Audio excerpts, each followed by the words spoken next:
ꯑꯩꯈꯣꯏꯅ ꯉꯁꯤ ꯐꯥꯎꯕꯗ ꯇꯥꯔꯕ꯭ꯔꯥ ꯃꯃꯥ ꯃꯄꯥꯁꯤꯡꯕꯨ ꯃꯆꯥꯅ ꯍꯠꯄꯒ ꯍꯥꯏꯕꯁꯦ? ꯀꯕꯤ ꯀꯕꯤꯗ ꯅꯣꯡꯃ ꯑꯩꯈꯣꯏꯒꯤ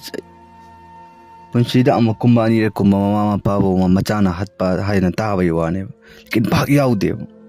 ꯂꯦꯀꯤꯟ ꯑꯩ ꯃꯃꯥꯡꯗ ꯕꯌꯥꯜ ꯑꯃ ꯑꯩ ꯃꯌꯥꯝꯗ ꯇꯧꯖꯈꯤꯕ. ꯃꯆꯥꯗꯨꯅ ꯃꯃꯥꯗꯣ ꯍꯠꯄ. ꯃꯃꯥꯒ ꯃꯆꯥꯒ ꯃꯈꯣꯏ ꯑꯅꯤꯈꯛ ꯌꯨꯝ ꯑꯗꯨꯗ ꯂꯩꯌꯦꯕ. ꯃꯆꯥꯁꯤ ꯃꯔꯝ ꯌꯥꯝꯅ ꯃꯣꯛꯄ, ꯃꯃꯥꯅ ꯍꯥꯏꯕ ꯏꯟꯕ, ꯃꯇꯝ ꯆꯨꯞꯄꯗ ꯃꯃꯥꯒꯤ ꯏꯖꯥꯖꯠꯀꯤ ꯃꯇꯨꯡ ꯏꯟꯅ ꯑꯗꯨꯝ ꯂꯩꯕ ꯑꯉꯥꯡ ꯑꯃꯅꯦꯕ. ꯑꯉꯥꯡ ꯑꯁꯤ ꯆꯥꯎꯔꯛꯑꯦ. ꯆꯥꯎꯔꯛꯑꯕꯒꯤ ꯃꯇꯨꯡꯗ ꯁꯨꯝꯅꯁꯨ ꯍꯥꯏ ꯑꯩꯈꯣꯏꯅ ꯀꯔꯤ ꯐꯠꯇꯕ ꯃꯤꯒ ꯂꯣꯏꯅꯔꯒꯗꯤ ꯑꯐꯕ ꯃꯤꯗꯁꯨ ꯐꯠꯇꯕꯗꯨꯒꯤ ꯃꯑꯣꯡ ꯇꯝꯃꯛꯑꯦ ꯍꯥꯏꯗ꯭ꯔꯅꯦ. ꯑꯗꯨꯅ ꯐꯠꯇꯕ ꯃꯤ 10ꯒꯤ ꯃꯅꯥꯛꯇ ꯑꯐꯕ ꯑꯃ ꯂꯩꯕ ꯇꯥꯔꯒꯗꯤ ꯑꯐꯠꯇꯕ 10 ꯑꯗꯨꯅ ꯉꯝꯃꯒ ꯑꯐꯕ ꯃꯤ ꯑꯃꯗꯨ ꯃꯈꯣꯏꯒꯤ ꯃꯔꯛꯇ ꯆꯟꯅꯕ ꯍꯣꯠꯅꯒꯅꯦꯕ.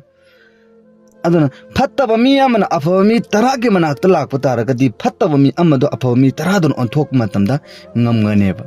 ꯑꯗꯨꯅ ꯃꯇꯝ ꯆꯨꯞꯄꯗ ꯑꯩꯈꯣꯏꯅ ꯂꯣꯏꯅꯕ ꯃꯇꯝꯗ ꯑꯐꯕ ꯃꯤ ꯂꯣꯏꯅꯧ ꯍꯥꯏꯁꯤ, ꯑꯐꯕ ꯃꯤ ꯑꯐꯕ ꯂꯩꯀꯥꯏꯒ ꯑꯐꯕ ꯃꯤꯒ ꯂꯣꯏꯅ ꯇꯤꯟꯅꯧ ꯍꯥꯏꯁꯤ ꯑꯗꯨꯒꯤꯗꯃꯛꯇꯅꯦ. ꯃꯃꯥ ꯏꯆꯥꯅꯤ ꯌꯥꯝꯅ ꯅꯨꯡꯁꯤꯅꯅ ꯃꯃꯥꯒꯤ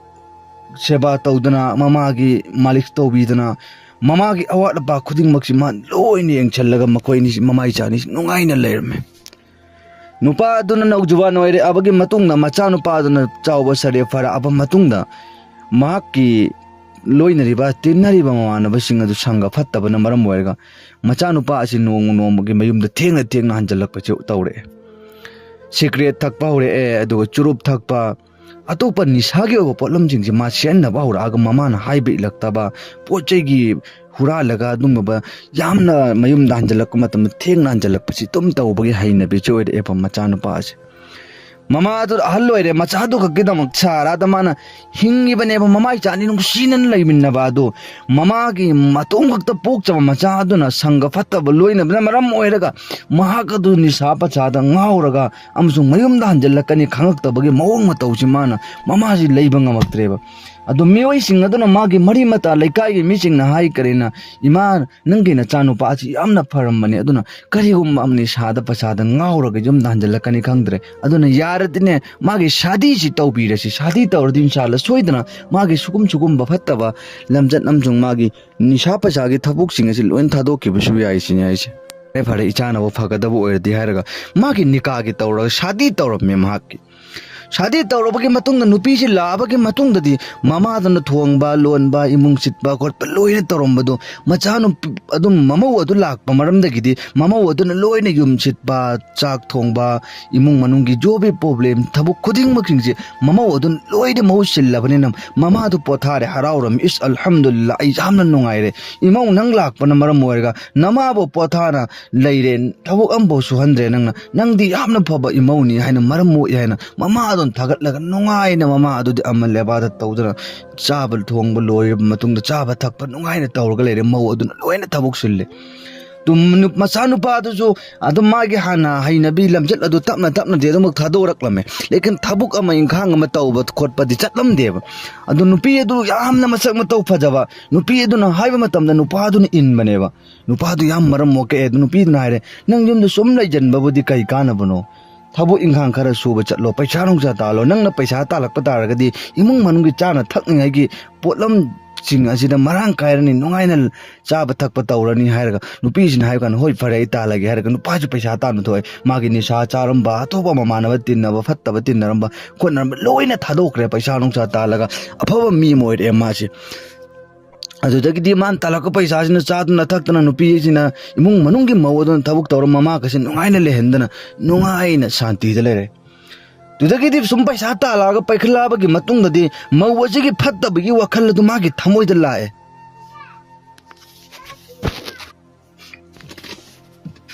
ꯃꯥꯒꯤ ꯐꯠꯇꯕꯒꯤ ꯃꯧ ꯑꯁꯤꯒꯤ ꯐꯠꯇꯕꯒꯤ ꯋꯥꯈꯜ ꯑꯗꯨ ꯂꯥꯛꯑꯦꯅꯦ. ꯃꯇꯝ ꯑꯗꯨꯗ ꯃꯧ ꯑꯗꯨꯅ ꯃꯥꯒꯤ ꯅꯨꯄꯥ ꯑꯗꯨꯗ ꯀꯔꯤꯒꯨꯝꯕ ꯃꯇꯝꯗꯁꯨ ꯊꯧꯖꯟꯕ ꯍꯧꯔꯛꯑꯦ. ꯏꯃꯥꯅ ꯁꯨꯃꯥꯏꯅ ꯇꯧꯏ, ꯏꯃꯥꯅ ꯑꯩꯉꯣꯟꯗ ꯁꯨꯃꯥꯏꯅ ꯍꯥꯏꯕꯤ, ꯏꯃꯥꯅ ꯑꯩꯉꯣꯟꯗ ꯁꯨꯃꯥꯏꯅ ꯉꯥꯡꯉꯤ, ꯏꯃꯥꯅ ꯁꯨꯃꯥꯏꯅ ꯇꯧꯔꯦ, ꯑꯩꯉꯣꯟꯗ ꯊꯕꯛ ꯇꯧꯏꯒ ꯇꯧꯗꯦꯒ ꯍꯥꯏꯅ ꯑꯩꯉꯣꯟꯗ ꯆꯩꯕꯒ ꯈꯣꯠꯄꯒ ꯑꯩ ꯂꯩꯕ ꯉꯝꯃꯔꯣꯏ ꯍꯥꯏꯅ ꯃꯥꯅ ꯑꯗꯨꯝ ꯊꯧꯖꯟꯕ ꯍꯧꯔꯛꯑꯦ ꯃꯥꯒꯤ ꯅꯨꯄꯥ ꯑꯁꯤꯗ. ꯑꯥꯈꯤꯔꯀꯥꯔ ꯅꯨꯄꯥ ꯑꯗꯨꯗꯤ ꯃꯃꯥ ꯑꯗꯨꯅ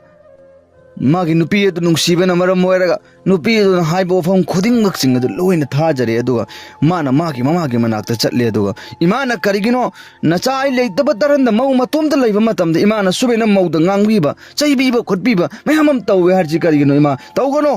इमाना सुमेना तौबदारगदि इमा नचा फत्ते हाइगनु इमा युमदबो लैबा यारो तांथोकदबि हंदक्तगी सुमेना तौरबिना मौना एंगोन तमक्को मतमदा हना ममा अदुगी मनाक चललगा हाइरे ममा अदुने कप्पे काश आइगी इचा से चाउनब joke मतमदा अइने वाकिबनिको ngасidi mi yama lakyo matamda mama aigi manakta chatlaga wahi phoba nattaba kan akanba wahi haiba hore eko thamoi de khalami icha se aina chaunaba jok matamda icha se waina chaunaba jok matamda duniya da lakamda gi matamda doctor na nangi da cha se pok matamda nang nacha se leiba manang leitaba ma haina hairako matamda ai leikidaba taragasu aigi ichadi hingdaba yaroi doctor nang naigi ichadi hinganbiu ko haina khallag aina doctor adu risk dairaga yamna wana request tawraga Allah da haijaraga icha asigi damaktani haina ina qurbani pikibani adubo ngasidi chawba sare phare machung chung biran chara ava matamda mama aigi hak kari sunatte haina khallaklabani ko haina mama aduna khalame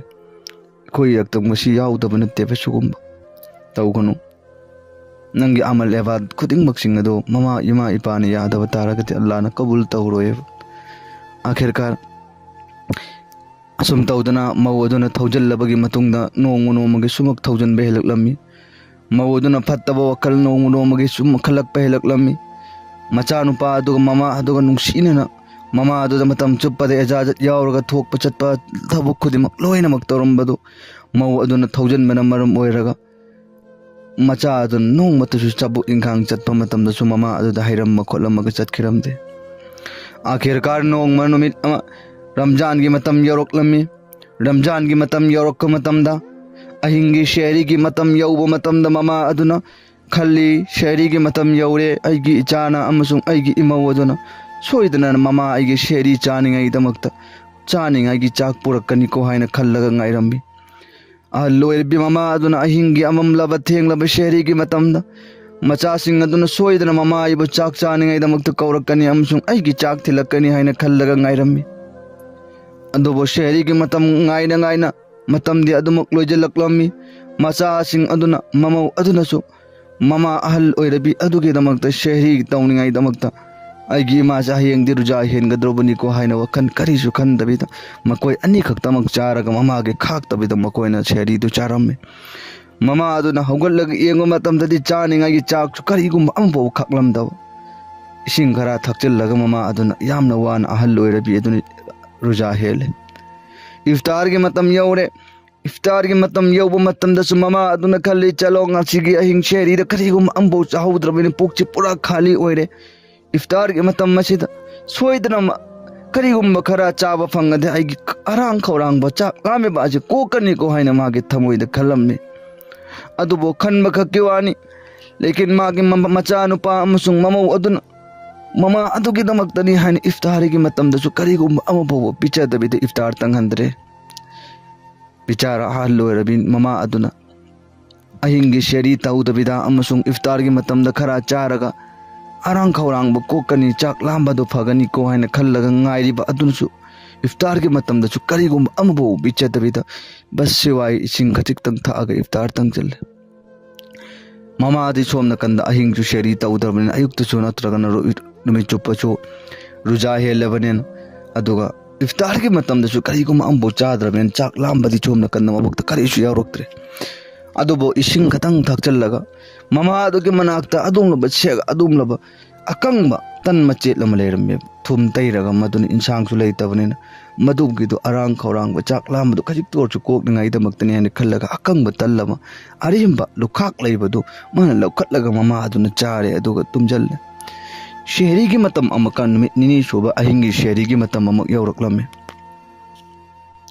अहिंगी शेरी की मतम यौरक मतमदा चलो इचानु पानी चलो ngarang kauduna koroktraga su ngasi di soidana imongna koroktasu ichadu di aina poibani mana soidana korokani hana khallaga mama du शेरी की निनी सुबगी शेरी की मतम दुंगाय koroktrene ahal loiba mama aduna sherigi anirak suba numit adugi ahingdasu kaurakadra haina khallaga ngaibai lekin kauraktare mama aduna hawgallaga ichasing aduna kauraktare haina khallaga man ahingi numit nini chuyalla abre mabukta kari chu yaruktrabrena man hawgallaga kichalla yengi kari chaningai leibanu haina khallaga lekin kari chu chanaba leitrene khamda de krai de leigene adugi num ahing aduchu ising khara thakchillaga tal apomba adungwa akhuiba akemba leibadu tilau khara machel amaga thum khara tairaga mana chajalle ahing du leire insan me bache cha dabda numit nini dagi hena kaisu numit nini dagi hena humni dagi hena leiba ngamdabne numit nini amjung humni thangdang na chak cha dab tar ma adum masadu son dharaga sibagi gi matang do fobi yauba yaiba mi oi bache lekin maakti ahallo erbi hanubi mapangan solabi aduna ahing ju sheri tawdraba nung thin ju kari ju cha dabda ruja helaba iftar ge matam da chu karim da cha draba anami nini subagi iftar ge matam yaubada chu kari gum bakara chaba phangani ko haina khallaga macha amadi mamau ani mangna she iftar ge matam da dastarkan thado oga chari ngai marak aduda mana changallaga phammaga cha ge haina taw matam da di mawuduna imanang kari ge nu sida pham dhareji phamakkaru hogalo ekoi ge dastarkan ni nangi dastarkan te chalo ima gi yauba yaro haina mama adu pham de tangkat le aduga hogala chakri machanu pa adu kem haide mawuduna haibda mama ge thamoida kaleja ju leiba ngambaktre kari ji upai leigani allah da kappaga dua tawbunatana mage room da changjal le aduga tal apumba agumba adumlaba akemba gumba khara khajik tang char pai le tab ising atang thakchal laga tak ai gi icha je aina chawni ngai jok matamda yamna wa khibani ko adu bonga chidi mama ai gi hakpo mana khanglak tabida asumena tawra bani ko haina khalam matam madu mama adu ni thang thang na kai chu charak trawali mapangan dil loijalle ne kai amte yaudrine room da changjal le adu allah da seda taraga allah da dua tawri ya allah na aibo masida ki jo hena sabar pina biune ya allah ina mama adu na kappaga allah da dua tawre alloi mama adu karim de mitini sherigi amusung iftar gi karigu ambo picha da vibe magi machanu pa aduna ne mama adu ge hakmatlaga mana heli buru jadu allah na kabul tawgadra kabi da tawroi mana sole be ibadat namaz adu mama adu gi thamoi na hallaga mama adu ge hak adu man hallaga mana sole be ibadat mana heli buru ja mana tawriba sawab ke tabu khuding maksing adu allah ne ya gadra kabi da kai dawnung de yaroi Allah na magi amal ibadat amabu balawro jab tak ki magi mama adu gi hak adu mana pang thok tri boba ikoi da jun chapmane laki nabi sallallahu alaihi wasallam na habiram na bani ima oi bi singi khuya khada jannat lei hairi bani mama oi bi ki khuya khada ima gi seba tawroba ima gi mate magun khangna chatlaba matam do madudda allah rabbul izzat nei khuri jannat nasib hoen gane aina dunya masa punnamak ulta on tho agi ibadat tawroba haj humdrarak marfurak chamrak lak lak kari gum chat patar ga chu ai gi ima duna ai gi thamoida ai gi nungai taba magi thamoida lei ki batar ga di nang hastuna su nang gi ibadat na chu jannat yawbi ibadat yawbu ngamoy maramdi kari gi damakta ai gi ima gi nungai tab de kok thok de allah na ko ai sine allah khudna bina hairam bawa phonga tani ba baisa duna mama aduna numit nini charak trabni ma pangan son thare ne kamra ge mang de tholak tre dum na re masa dum pangan pura son tharaga na kre numit nong mani ni kamra da ge thogak traba mama ase son thare kanan la yeng bigani macha aduna di mama adu gi kari wat libuno kari chari buno kari thai buno harga maw adun thaujan ba adu gi maram da yeng bu chat pidre ne mama adu upai de lei tamne allah da dua tor mafam da dum naraga yogat pangam da na mapangan yaudra bin mafam da dum hippak lai machanu pa majung mau aduna kaino ima jandang urakti nong ni chore rom de cho thok tri chena khallaga yeng chang ba kan de mama adu mafam da sirga leirame ne mama adu mafam da sirga leirame sirga leir mama adu kanana halli banoba magi machanu pa adu na tabraba mi ye hekta siro haina hatba hai banama lekin mana picha daba mana pitak daba mama adu ge hak adu matba shehri ge matam da picha daba iftar ge matam da picha daba amsung ayuk amsung numidang da saka da matam da mana mama adu ge wakhal tawraga picha daba amsung mana mama adu ge nuksiba adu uttabu na mama adu mana halli bne hatte guna adu machanu pa adu da phangabane mama adu poloi ge matan macha ge thamoi da kal ima gi ngasi siri ba che ai na si han bane Imangi तौगदब हक अदो आइना तौरंबा तारबा Imangi ngasi चाद्रिबा मपांगन सोनथरिबा इसेरीगी मतम इफ्तारगी मतमदा आइना मदु पुन्नमक अदो पांगथोंबा तारगदि ngasi आइगी इमा हिंगमगदबकदि हाइना खल्लेबा ngasi इखोइगी रक्ते याउदब्राबा येंगोबा नंग खजिक्तंग नारक मतमदा नंगी इमा इपाना मख्यातै कोथोगा नंग अनाबदु फनिङैदमक्तनि हाइना लयेंग अगर नंगबु पिक्चरपनि ngasidi aigi yumda aigi imana ipana naraga leiba matamda macha manga poko macha manga makaduna mama adu anabadu hangba ngamde aduga mama adugi mapa adugi hidak leiraga ikoi mayam sing asina imagi ipagi awatpa amda lehelloge haibma khanba mi leibra hayo leihudani haigita tinghudani ngangeta tunadi karamne yagani adune mama mapagi hak ikoi dunyada laman khumdana su kaidonungda ngammoidabani ima ipagi hak yamna chawbani aduga khas karona mau oi biribina koi punnamak singadan nangi nayumda leiringai matamda nangi namabudi namabudi